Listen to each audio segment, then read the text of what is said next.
nit ku ñuul dañ ko yàgg di noot nit ku ñuul dafa yàgg ci mbuumu jaam wante it nit ku ñuul dafa yàgg di xeex ngir moom boppam loolu moo jur panafricanisme ab kuréel politique la bu kenn tënkul bi nga xamante ne dafa jug ngir xeexal nit ku ñuul yii nii bi ci njëkk mooy fexe ba lépp loo xamante ne dundin la ak nekkinu nit ku ñuul mu jaar yoon te kenn du ko noot fexe ba lépp li nga xamante ne aada la ak cosaan nit ku ñuul moomal ko boppam mu mun ko sàmm di ko wane fu mu munti toll fexe fa lépp li nga xamante ne jënd la ak jaay ñeel wàllu koom nit ku ñuul moomal ko boppam wante it fexe ba lépp li nga xamante ne demalante ak dikkalante la te it lu jëm ci wàllu njiit la nit ku ñuul moomal ko boppam te kenn du ko nootal wante it am na lu am solo lu ci dolleeku mooy dajale njabootu Afrique bu yaatu boobu noonu ñu doon benn ñu nekk biir Afrique wala ñu nekk biti Afrique loolu noonu mooy panafricanisme baat bii di panafricanisme ñu ngi ko sos atum 1900 wante laata loolu lu bari xew na ci diggante bi ñan ñooy nit yi jugoon doon xeex ngir nit ku ñuul mën a moomaat boppam ñooñu noonu lan moo sooke seen xeex ak ñooñu noonu nan lañ doon xeexee loolu yépp dinañ ci ñëw mbokk yi dal leen ak jàmm ci seen chaîne Daawatech TV yéen a ngi seen rubrique buñ dubbee taarix tey jii dinañ waxtaan ci panafricanisme jamono ji ma doone gune sama yaay booy daan na ma wax naan fonkal sa der bu ñuul bi naa la jaaral sa bakkan naan ma doom foo dem ci àdduna suñu xeet wi lañ fay boom waaye jooy faajul naqar doom rangoñ faajul sunuy góom mbooloo am doole takku xëccandoo lépp mi ngi dooree biñ tàmbalee jël nit ku ñuul yi di leen noot yóbbu leen Amérique ak Europe ngir ñu jëriñ tubaab yi loolu lañuy duppee traite négrière nit ku ñuul dañ ko nootoon wante mi ngi doon jéem a def ay jéego ngir moomaat boppam ci 18e siècle atum 1787 jàpp 1788 ci la benn téere feeñ téere bi ki ko bind mi ngi tudd Thomas Jefferson nekk ñetteelu président wu États-Unis d'Amérique diiru 1801 ba 1809 ci téere boobu Thomas Jefferson mi ngi siiwal ab mbir nee na nit ñi dañoo tàmbalee bari rawatina nit ñu ñuul yi war nañu xool naka la leen wàññee ak tubaab yi nga xamante ne dañoo ñàkk ci loolu kii di Thomas Malthus ci atum 1798 siiwalaat beneen téere bi mu tuddee Essai sur les principes de la population ci téere boobu gis nañ ab jàngat buñ ci def ñu tuddee ko théorie de Malthus Malthus nee na ci téere boobu lépp li nga xamante ne doomu aadama da ko soxla ngir dund muy ressource ni muy yéegee dafa yéex Malthus mi ngi wax ne nit ñi ni ñuy yokkee moo gën a gaaw que li ñu soxla pour dund dina toll ay at li ñuy dundee mooy gën a tuuti que nit ñi su boobaa war nañoo xalaat wàññi nit ñi nga xamante ne dañoo ñàkk ci kàddu yooyu dinañ gis ne tuutal nit ku ñuul mi ngi tàmbalee feeñ wante it jemul ci loolu ndax kii di Julian Joseph Weyl di ab naturaliste boroom xam-xam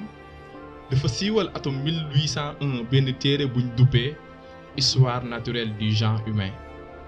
ci téere boobu mi ngi wax ne tubaab moo féete ci kaw nit ku ñuul moo nekk ci suuf te nit ku ñuul kooku noonu ab golo la gën a jege ñuy gën di dem di gën di yëg ne nit ku ñuul ñi ngi koy suufeel joxatuñ ko benn gëdd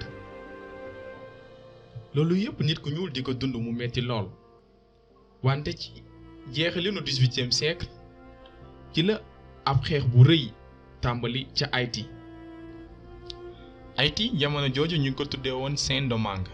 nekk ab réew bu nga xamante ne France daf ko nootoon ci loolu noonu la nit ku ñuul xeexee xeex bu am solo ba moom boppam ginnaaw bu mu daanee armée bu amoon doole bi nga xamante ne Napoléon moo ko moomoon.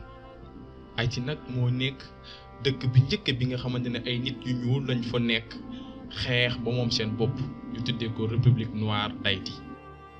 ci loolu noonu nag kii di William Wilberforce ne nag jot nañu jug xool naka la ñuy génnee ci nit yu ñuul yi. ci la Angleterre sancee dëkk bii ñu dubbee Sierra Leone ngir yóbbu fa nit ñu ñuul yi nga xamante ne dañoo ñàkk. États-Unis sanc dëkk bi ñu tuddee Libéria ngir yóbbu fa nit ñu ñuul ñi nga xamante ne dañoo ñàkk. loolu noonu nag indi ñaari xàcce la ci diggante nit ñu ñuul ñi ñu leen di tuddee les panégristes. ci loolu noonu si lañ am ay panégristes rémigrationnistes ak ay panégristes implantés. panégristes rémigrationnistes mooy ñi nga xamante ne dañ ne dañuy delluwaat Afrique ndax mënatuñu muñ méthodes yi ñuy dudd Amérique ak Europe. panégristes implantés yi nag ñoom mooy ñi nga xamante ne dañ ne duñ dem Afrique dañuy toog xeexal seen bopp ba am seen àq ak seen yelleef. lu tax ñu leen tuddee panégristes ndax baat bii di panafricanisme atum 1900 lañ ko sos ci ndaje bi njëkk bi nga xamante ne panafricains yi ñoo ko sosoon te ki ko sooke mi ngi tudd Henry Sylvester William. laataa loolu amuñu woon benn baat bi nga xamante ne dafa doon firndeel ñi nga xam ne dañ doon xeex ngir seen der mu nekkoon nit ñu ñuul ñi loolu tax ñu leen doon tuddee ay panégristes. ci biir panégristes rémigrationnistes yi maanaam ñi nga xamante ne dañ ne dellu Afrique mooy li gën ndaxte mënatuñoo dékku noot biñ leen di noot ak bunduxatal biñ leen di bunduxatal. ñi si gën a ràññeeku bokk na ci Paul Kofi moom bu fa bëggoon nit yu ñuul ñi delluwaat Afrique. am na ku ñuy tuddee Edward Wilmot Blyden moom mi nga xam ne dañ ko doon bunduxatal bi mu nekkee xale ndax deram ndax bi mu demee pour jàngi fee ci États-Unis dañ ne ko doo fi jàngee ndax ca der mujj gi mu dem ba Libéria ngir jàngi. moom bokkoon na ci ñi nga xam ne dañoo waxoon ne nit ku ñuul dafa war a delluwaat Afrique. ci atum 1857 moom moomu di Edward Blyden dafa siiwal ab téere tuddee ko la défense des races africaines. ci téere boobu noonu dafa doon wax ne kat ndekete benn xeet gënantewul moom bañ na ko nit ku ñuul ak nit ku weex ñoo tolloo. ñooñu noonu ci atum 1816 si la ñu sosee lu ñu duppee American Colonization Society si lañ jéem a fexee dajale ngir yóbbu nit ñu ñuul ñi nga xamante ne kenn nootu loon woon te ñi ngi woon Amérique ngir ñu dem Libéria. ci beneen wet bi dinañ gis ay panégristes implantés ñoom nee na nit ku ñuul dafa war a toog xeex ba am àq ak yelleefu boppam nit ku weex dem ba tolloole kook moom.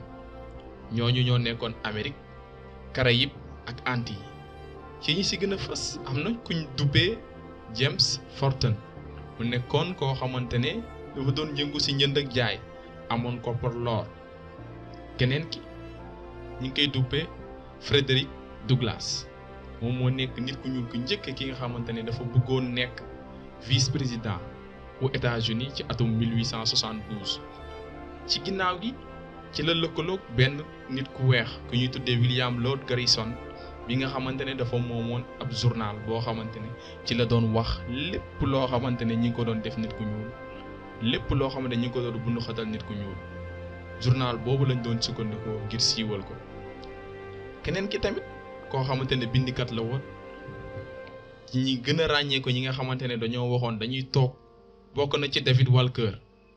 xam ne ràññee nañ ko lool ci bindam bu am solo.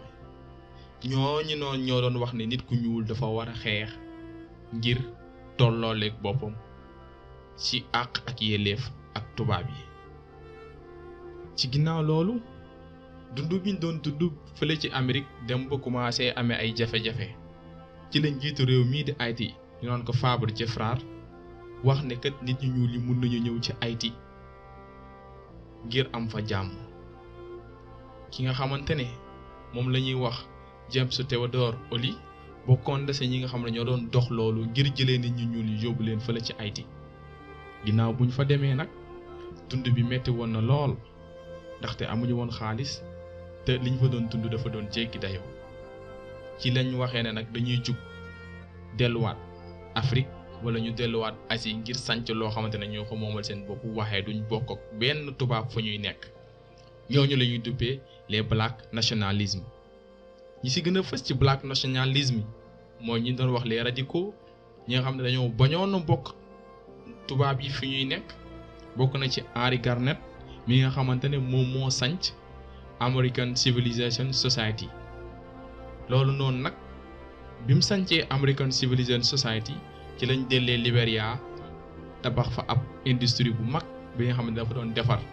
coton ngir di mën a diirante mbagg tubaab yi defar coton comme ñooñ keneen ki nga xamante ne tamit ci ki gën a fës ci black nationalisme yi bokk na ci Martin Robertson Delaunay nga xamante ne xeex na ngir nit ku ñuul delluwaat Afrique te du bokk ak benn yoon fu mu nekk ak tubaab ñii ñu lim ci taarix bi tey ñoom lañu mën a duppee première génération panafricanisme dañ doon xeex di xeex ngir nit ku ñuul am gëdd ngir nit ku ñuul tolloo tubaab ngir nit ku ñuul bañ a suufee ginnaaw di am na beneen génération bu ñëwaat bi nga xamante ne dafa ñëw eggali xeex bi ginnaaw bu ñu sukkandikoo ci xalaat yi ak jéego yi ñuy teg ci vidéo bii di ñëw dina leen wax ñooñu ñooy ñan ak naka lañ doon xeexee. mbokk yi li la leen indiloon tey ci seen émission taarix di leen wax ne bu leen fàtte abonné wu ngir jot yeneen émission yi di ñëw jërë ngeen jëf. Si réellement l'égalité intellectuelle est tangible, l'Afrique devrait, sur des thèmes controversés, être capable d'accéder à la vérité par sa propre investigation intellectuelle, se maintenir à cette vérité jusqu'à ce que l'humanité sache que l'Afrique ne sera plus frustrée, que les idéologues perdront leur temps parce qu'ils ont rencontré des intelligences égales qui peuvent leur tenir tête sur le plan de la recherche de la vérité. Mais vous êtes persuadés que pour